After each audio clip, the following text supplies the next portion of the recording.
In the history of the world, it's never a good thing to say, "We need to talk," especially if it's accompanied by an abbreviated spouse's name. When Greg became Gregory, I realized the final chapter had begun. The private investigator I'd hired, he looked like a 1950s tracker escaped from a black-and-white detective movie, was bugging the hotel room my wife Carol shared with her boss, John Hoffman, the newly appointed Executive Vice President of Sales at Home First Enterprises, a friendly alternative to big box stores. The picture showed Mr. Hoffman getting friendly with my wife in at least 4 poses. From that point on, I spent every spare minute thinking of a revenge plan. The most important thing was to behave normally until I was ready to unleash the full force of hellfire on the adulterers. The next week passed agonizingly slowly. Carol was very reluctant to talk about her workday, which used to be the main topic of our evening conversations. Each day she became more and more withdrawn, but I persisted. "Did anything interesting happen today? Who did you go to lunch with? And my favorite, what do you think of the new boss?" Carol would stammer out an unsure answer and change the subject. Our evenings became very quiet. I had followed them enough to know that all their meetings took place during long Friday lunches. Hoffman would leave to call clients at 11:15, and Carol would leave 10 minutes later. Her excuse was that she had an appointment with a chiropractor. They were meeting at a business-class motel on the highway. We had enough evidence to hang this couple in divorce court. The paperwork was in order, the guns were loaded, and the war horses were ready to go. It was time to take them on. I showed up at Home First Enterprises 5 minutes after Carol left. I walked in and asked Maria, the receptionist, to tell my wife that her hubby had arrived to take her to lunch. "I'm sorry, Mr. Eaton, but your wife left to see her doctor a few minutes ago." "Doctor?" "She has an appointment every Friday at 11:30. A couple days a week she skips lunch, and every Friday she has a long lunch." "Thanks, I must have forgotten." The day before, I had bought a prepaid phone to call her at an unfamiliar number. It was the last week of the quarter, and Carol had to answer so she wouldn't miss a sale that might bring her a bonus. "Good afternoon, this is Carol Eaton speaking." Her voice sounded sweet, almost musical, as a salesperson should. "Is everything okay?" I could barely get the words out. "What are you talking about?" "I tried to surprise you by stopping by and taking you to lunch. The receptionist said you have doctor's appointments every Friday. Are you okay?" I tried my best to look concerned. "I'm fine. It's nothing special, just a routine procedure at the chiropractor." I could tell from her tone that she clenched her jaws. She wasn't happy, and I hoped it reflected on the bed cheater. "That's odd, because I met Dr. Wilczak a few hours ago. He said he hadn't seen you in over a year and asked if you were cheating on him. When did you change chiropractors?" No answer. "Could you at least tell me who our new chiropractor is?" "I don't have time for this nonsense right now. We'll talk tonight when I get home." She hung up. On a typical Friday night, we ordered pizza, and that was the case tonight. I was paying the delivery man when Carol drove into the garage in her black BMW. "About time," I announced. "I'm not feeling very well." "I'm going to go lie down for a while," Carol muttered, and hurried up the stairs. The next sound was the slamming of the bathroom door. She was still awake 3 hours later when I joined her in bed. I nudged her one last time. "Why are you being so secretive about going to the doctor? Is there something you're not telling me?" I was relentless. "Carol, I'm tired of worrying about you. Please tell me what you're hiding." "Stop bothering me. I told you everything was fine. It's been a long day and I'm tired. We'll talk tomorrow." I had a hard time falling asleep because I could hear Carol crying into her pillow. I don't think she slept more than a few minutes at a time. I couldn't help but wonder how well Oedipus slept the night before he killed his father. On Saturday, Carol was like hell from the moment she woke up. If we had a dog, she would have chewed her up. The promised talk with the doctor never happened. Whenever I tried to strike up a conversation, Carol dodged the subject. She managed to avoid me for most of the day, but after lunch, I finally caught up with her. I pretended nothing had happened and told her we had reservations at Antonica's, her favorite restaurant, for 6 o'clock that evening. "Maybe that will help you get out of the state you're in, which seems to have stolen your smile," she replied with a blank stare and shrugged. At 5 o'clock, I found Carol sitting on our bed looking at the wall. "I have a surprise for you." I held out a box of Neiman Marcus to her. She didn't open it. I felt awkward standing there looking at her. "I hope you wear it today." When she came downstairs, I complimented her on how great she looked in her new dress. "I was going to save it for a special occasion, but it looks like you need it now." I held out the wrapped box to Carol. Carol tore open the paper, opened the box, and started sobbing. "These will look great with your new dress." And the string of pearls did. Dinner passed in silence. She spoke so softly that the waitress could hardly make out her order. Even 3 shots of vodka didn't loosen her tongue. Most of the dinner went home in a doggy bag. When I pulled into the garage, she didn't wait for me to open the door for her. She got out of the car before I even unbuckled my seatbelt. She stopped, turned her head, and said, "Thank you." Those were her first words in over 2 hours. I watched her walk up the stairs and lock herself in the master bathroom. I stood on my tiptoes and listened at the door. As I expected, she was talking to Hoffman, no doubt wanting to assure him that they would be together soon. I retreated to my den and awaited my fate. I pulled a small vial from my suit pocket and swallowed a handful of tranquilizers. I had been taking those little pills like candy ever since I found out about my wife's infidelity. It was the only thing that kept me from going crazy. I watched Carol in the family room mixing another drink. I watched her empty her glass. She was still wearing the little black dress I had given her as a surprise at the beginning of the evening. I looked up and smiled. "Damn, she looks good," I thought. Catching my gaze, she looked away. Even though I was aware of the impending conversation, it still gripped me like a heart attack. I pretended to be reading a book when she finally walked in. Carol stood in silence for a good 2 minutes before making small talk. "Gregory, is this a good book?" When I heard my full Christian name and saw that she was looking at her feet and not at me, I knew the end of my marriage was near. I rehearsed this moment for almost 2 weeks. I prayed that I wouldn't break the script. I put the bookmark between the pages, closed the book, and said, "Not as good as our marriage." So what is on the mind of the woman I love more and more each day? Perhaps you will finally tell me what is troubling your soul. I saw tears come to her eyes. "What's wrong, my beloved?" I feigned concern. "I'm so worried about you." I took her hands in mine. She was already sobbing. "Did the doctor give you any bad news?" "No," she replied, much louder than could be heard in the room. "Is that your mom? Is she okay?" She shook her head negatively.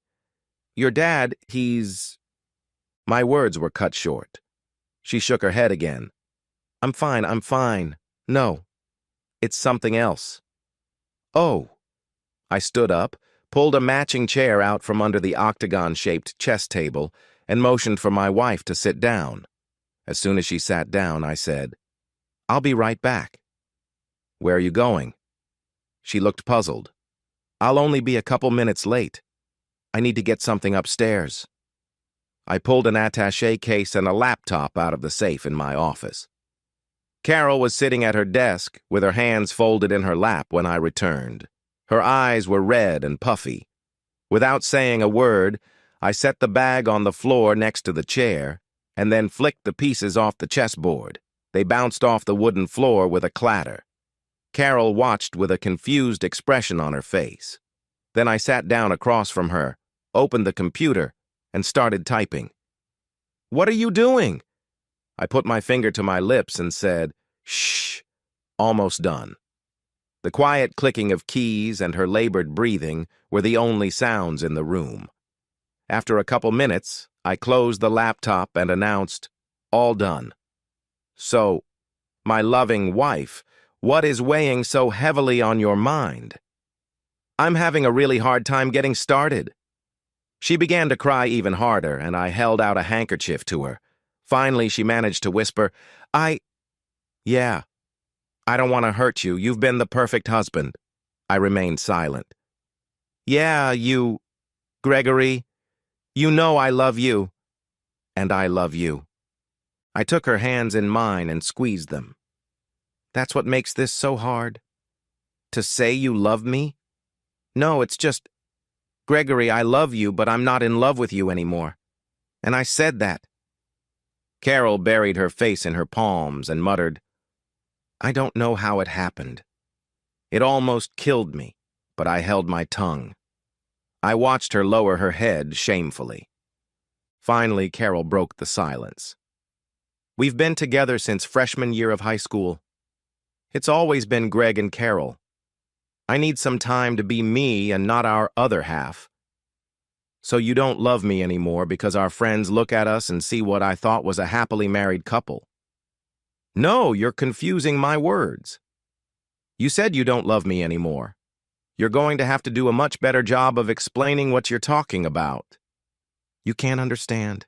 You're a successful businessman, and I'm suffocating in your shadow. You have a very good job. My job has nothing to do with it." Carol sounded like a cranky child. I waited at least a minute before asking, "Did you find us a marriage counselor?" "That's not exactly what I had in mind. That leaves divorce then." "No, Greg, you're looking at it the wrong way. I want this for us to be a better couple." "Then tell me, what exactly are you thinking?" Carol's voice became very meek. "I was thinking we could try a trial separation." "A trial separation?"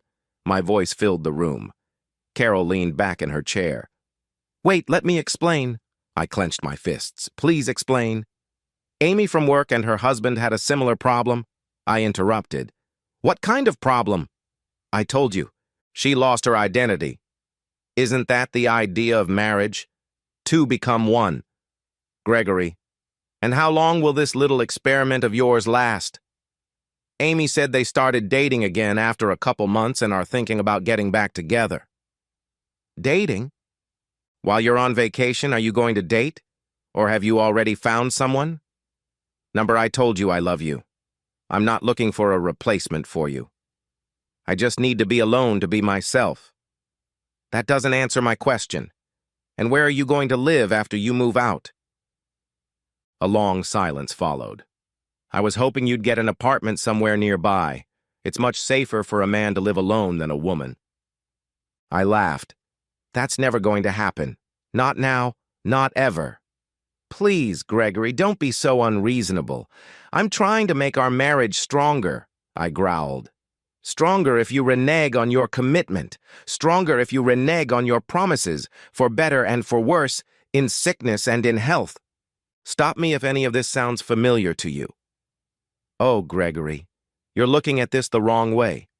We'll be together again, I promise." "We already know what your promises are worth." "Oh, Gregory, please don't say that." Her voice broke. "I'll say it again. What exactly has happened that makes you so unhappy in our marriage?" "Nothing much.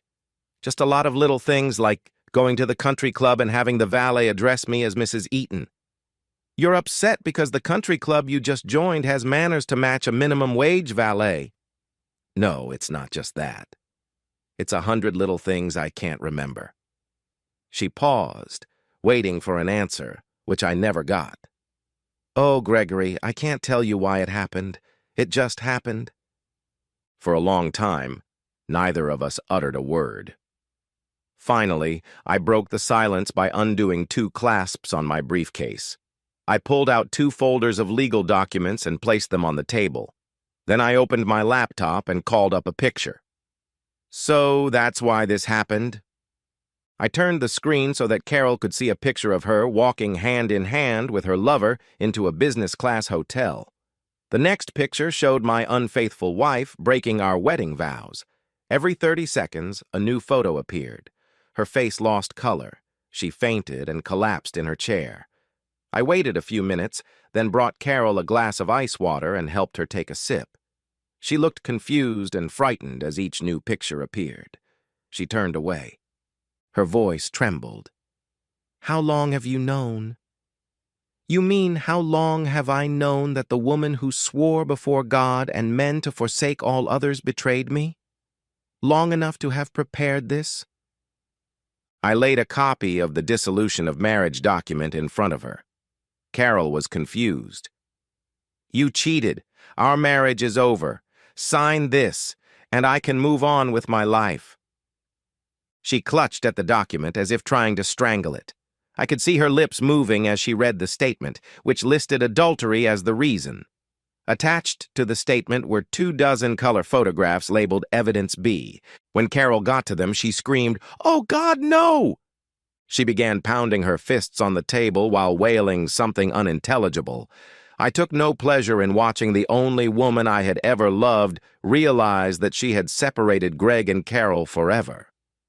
As the final demise of our marriage enveloped her, she seemed to grow smaller and more colorless. I couldn't help but wonder if she was so foolish as to think I would ever accept her strange breakup. With each new photo, her wailing grew louder and louder. I watched it with disgust. It was a good thing I had swallowed an almost prohibitive dose of tranquilizers to steel my soul for this moment. Otherwise, I might have wavered in my resolve. Frankly, I'd rather die than endure this. Unfortunately, the prescription vial was empty. Carol sank to the floor, her hands reaching for my right ankle. I could make out one word: "Please." I fought the urge to crush her fingers under my heel. Instead, I pushed my chair back so she couldn't reach it. Although I knew how this story would end, I was also in a state of shock. So I closed my eyes and tried to pretend that this was a horrible nightmare that I had to find a way out of. But when I opened them, I was still in hell, and the demon was still taunting me, pulling air into its heartless chest. The ringing of the front doorbell brought me back to reality. I turned around and muttered, "I'll be right back."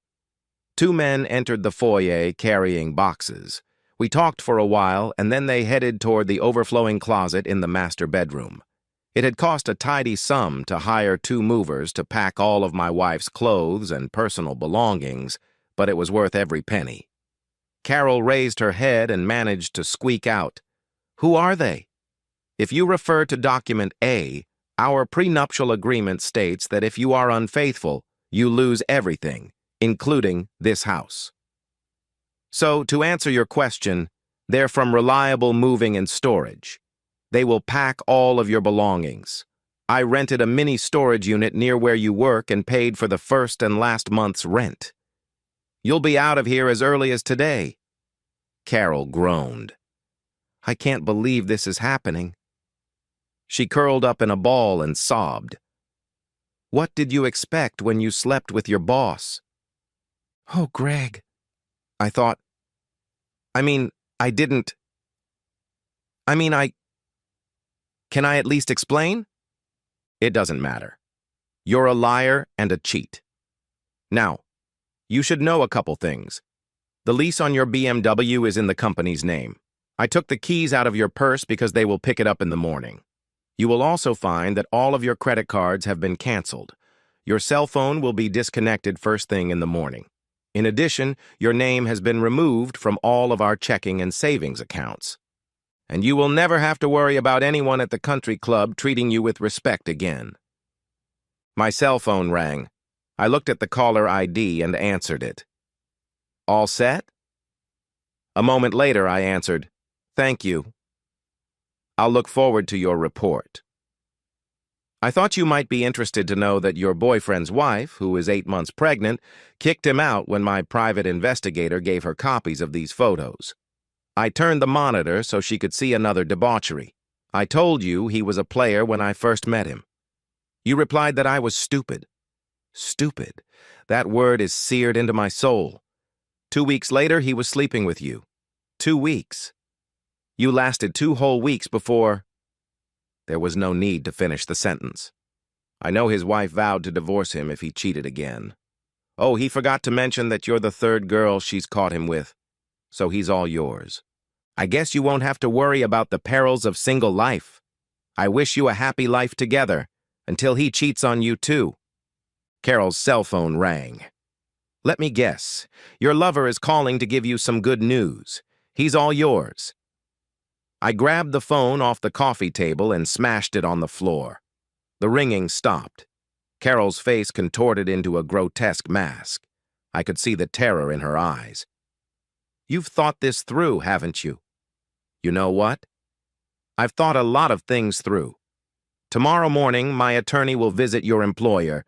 We've reviewed your employee handbook, and you should expect to be fired, and your boyfriend too, for moral damages. I wonder if they pay the stupid bitches unemployment compensation. And that's just the beginning. The doorbell rang again. I'll be right back. Carol froze in place. Her mouth was carelessly open. She was making strange noises that couldn't be called words. Following me, an older man in a gray suit returned. This is Mr. Jackson.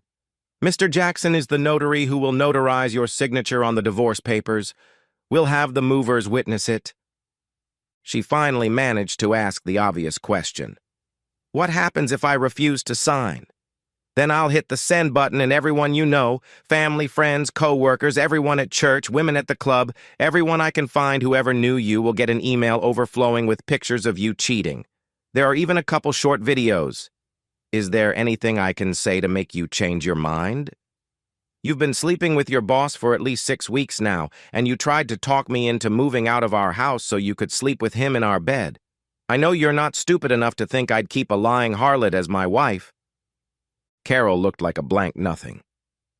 If you had confessed the truth to me tonight, I would have been willing to do anything to save our marriage. I gave you every chance, but instead, all you did was lie. You betrayed me. You betrayed us. I hate you like I've never hated anyone before, and it scares me how much I want to hurt you. My hands shook with rage. But I'll tell you what I will do. Until 6 weeks ago, you were the epitome of everything a soulmate can be. You were my dream, my fantasy. You were the reason I lived, and you killed it all in me.